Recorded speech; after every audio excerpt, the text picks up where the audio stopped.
Okay. It's sexy. So I wanted to try, because I've never done it before, just the live straight to YouTube, just to see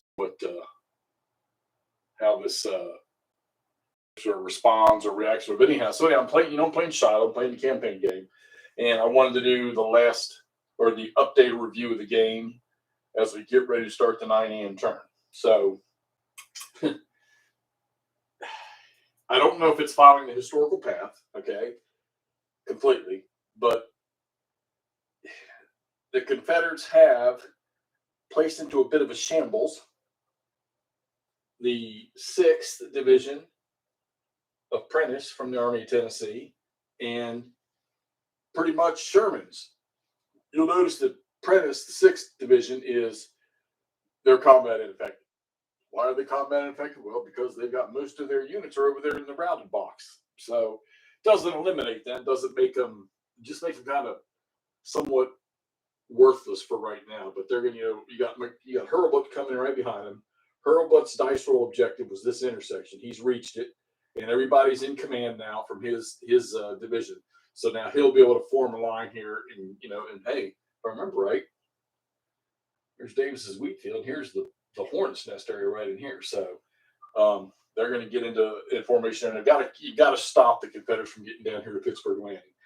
And then Sherman, I'm thinking, because McClernand has now also got into reached his objective over here, he's now going to deploy and hopefully get in this gap. So between him and Hurlbut, they got to stretch through here. Now, a lot of these regiments, they're bigger regiments, so they're going to extend the line and cover a little more territory. See, Hurlbut's got a few. Yeah, he's got quite a few. And McClernand, not so many as big, but he's got a few up here too.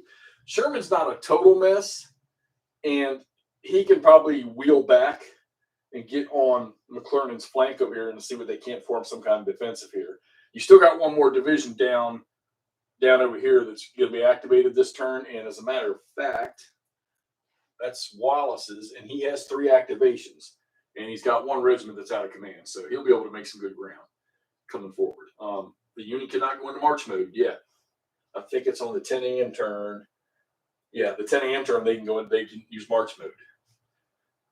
Polk, as of on the 9 a.m. turn, they can go into march mode. So these units now are put into march mode, and they're going to swing all the way around and try to come up through Larkin Bell's field and maybe take the old cotton field.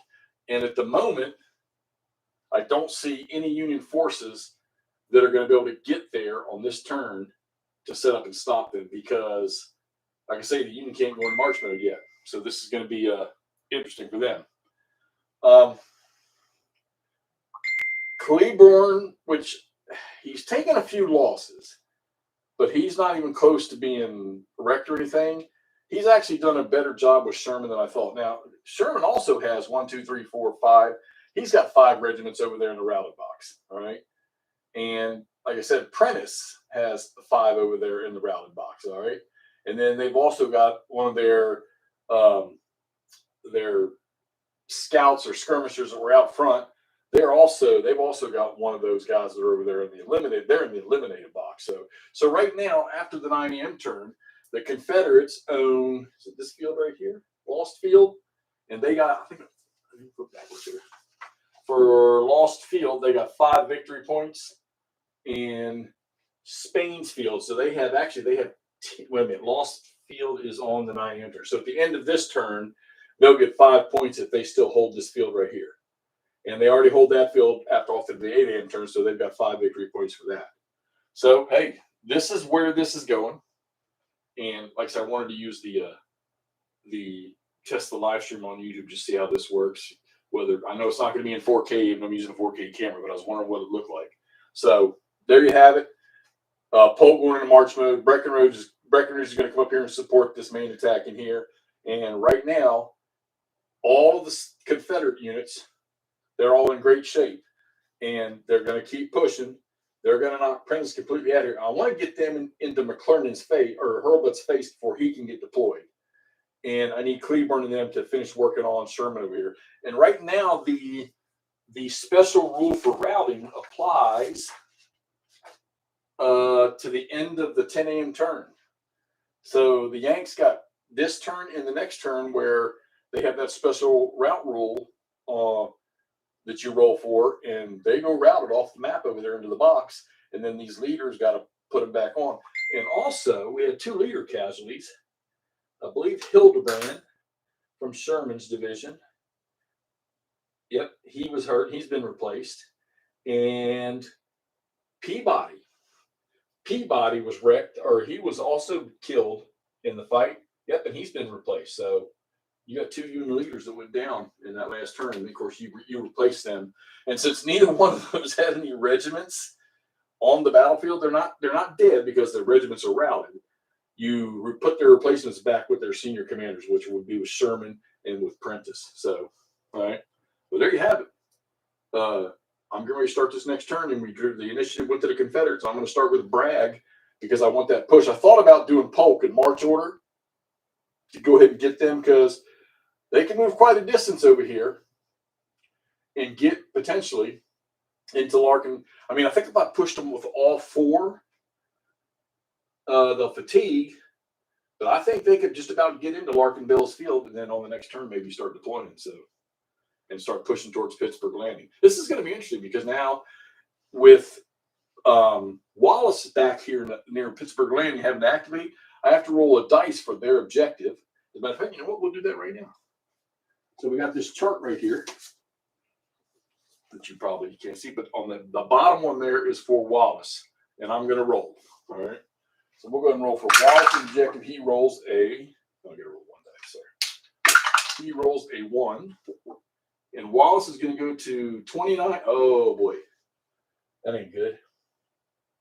He's going to go to 2902 of the Hamburg, Purdy, and Corinth X roads, which, if I remember right, is over here where McClernand is.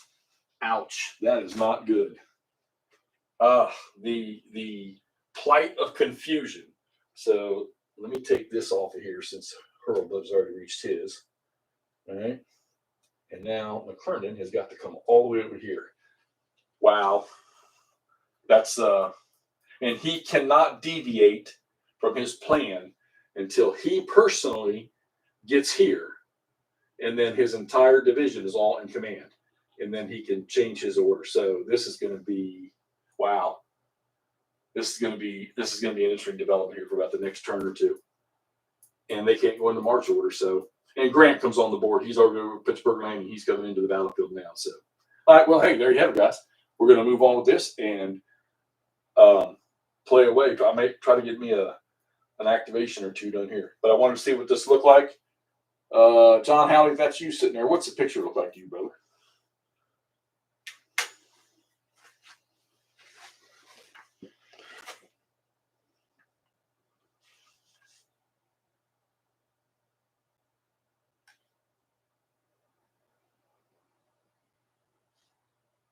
Is it okay? Good. So the camera does. I mean, I know it's not perfectly crystal clear, but it's what I could do.